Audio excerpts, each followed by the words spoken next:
This is Dylan with Now Producing. We're here with Norma Jean at Hangar 1819 in Greensboro. What's up? I'm Grayson Stewart from Norma Jean. I play guitar.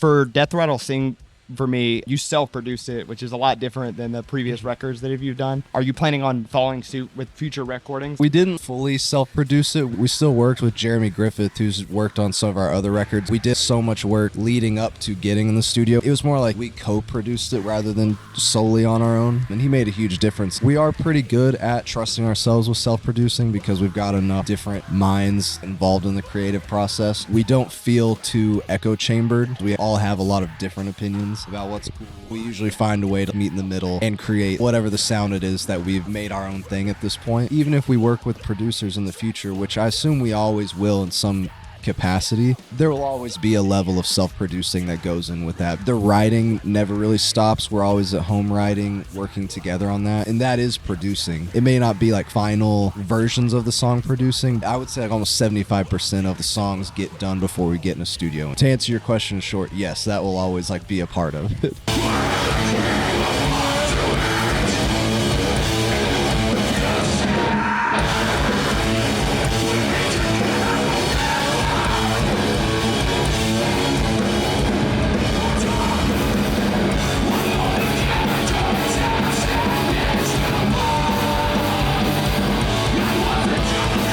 I was reading and Corey was talking about how you used over 200 layers of tracks on the new album. It was more produced than any record that you had ever put out. Was that a really big departure from anything you'd done in post before? It wasn't really something we did intentionally. More of like the environment we were in and the songs. There's so much more ambient, long, melodic parts on that record that it just kind of had a lot of space for us to mess around with stuff. There's some songs that, yeah, they had like 200 tracks on it. That doesn't necessarily mean we used all of them. When we say there's 200 tracks, you know, there's the main guitar part going on, and then there's like a synth layer that's just a note in the same key of the song that's padding it out. And we'll do shit like that that's similar with the guitars too. Like we'll do simple melodic parts that are more in the background than anything to fill it out. It doesn't necessarily sound like there's 200 parts going on at all times. It was just something that we did in the moment. Our producer was really good with that. He did a lot of movie scores, so he had a brain for doing these big elaborate sound design pieces. That just naturally kind of made its way into some of those songs. Do you feel like the writing and production for this album was a lot longer due to that? Not the writing for it, because so much of the writing was done during COVID years. The writing time was relatively on par with what we would normally do, but under the context of we had nothing else to do. The time in the studio actually was shorter than normal. That was probably the most hard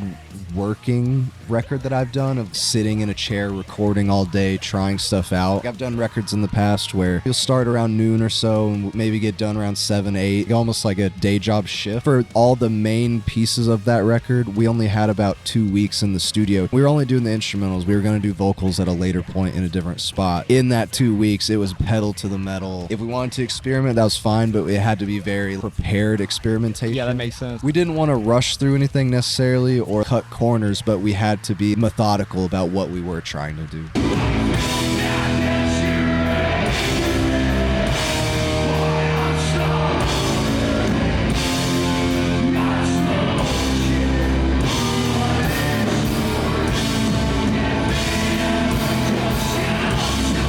Corey Brandon, Michael Palmquist, and Matt Marquez helped write, produce, and perform on Project 86's album Omni. How did that happen? Corey has just been a friend with Andrew from Project for years, from being in relatively similar sects of the heavy music scene. I know the way that Project has done some of their records in recent years was having, I don't know if hired guns necessarily the right word for it. He's reached out and collaborated with other people. Kim and Corey maybe just re-sparked conversation, just snowballed into, would you guys be interested in working on this? Turned into a yes. Something cool for us to do because we'd just done Deathrattle. We like being creative, even if it's not necessarily for us. I think it it sounds like we worked on it, we were also able to do some things that maybe we wouldn't have necessarily tried for our own band, but we thought would work with the vision that he was asking for. I love that record. I love the way it turned out. It's going to help us in the future too, because we actually learned a lot about what we can and want to do from doing those records. I know in the past you've collaborated with artists like Chino Morano. So are there any plans of incorporating Project 86 or other artists in the future Norma Jean releases? We don't typically think too much about that stuff. More of like in the moment if something happens, or if a song we're like, okay, this calls for this person,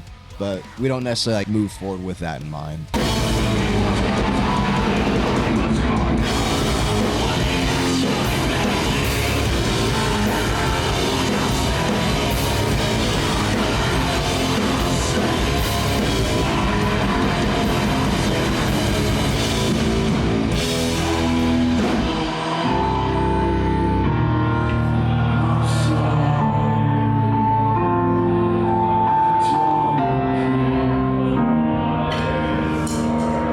For the 1994 music video, used a lot of archive footage. That was all footage of me, Corey, and Corey's brother Matt, who does a lot of writing and producing with us. I'm sure there was some footage also of some other people in there. I can't remember off the top of my head. That was just all old home footage that we compiled, mixed with some footage from more recent shows. It was all either on a disc somewhere or on a tape somewhere, and we just had to digitize it.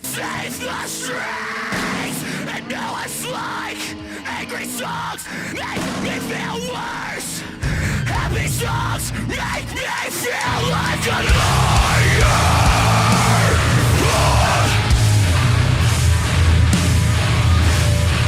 Well, I know they scared that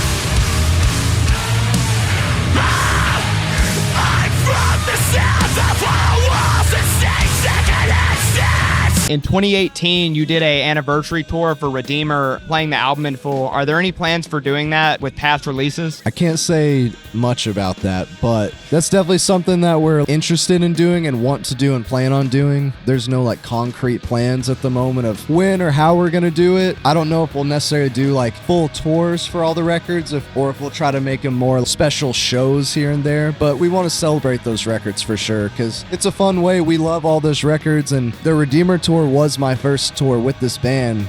So it was cool to like see what that experience was like of playing a record front to back. It's like a whole different energy that it brings to it. It brings out a certain fan base. Luckily, we're a band that has enough records that people would want to see that done with. I definitely think that it's in the cards.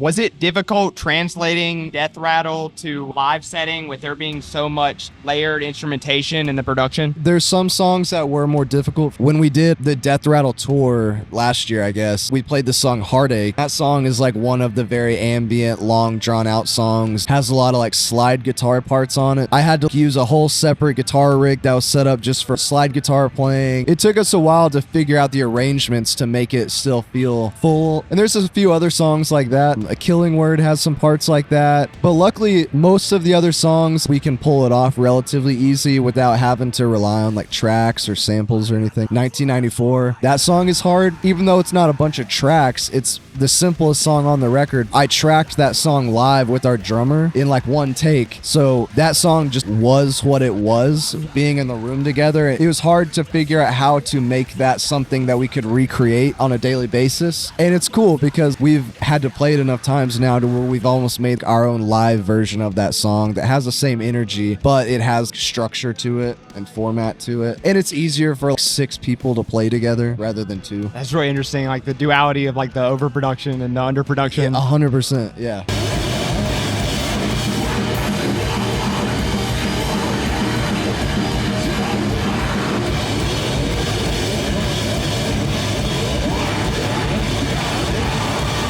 Should we expect to hear more in that direction on future Norma Jean records in terms of more elaborate production? It's too early to say, really. There's some days where we may feel very inspired based off of stuff that we've been doing, but then there's some days and there's conversations that happen where we're like, maybe we need to completely turn left and try something else. I know that Corey sees Deathrattle a little bit as the last chapter of a book or the last album in a series. Moving forward right now, it's hard to say necessarily what that looks like because we've got so many songs that sound so drastically different when you look at it on like a spectrum that I don't think we'd even be able to answer that until the record was done.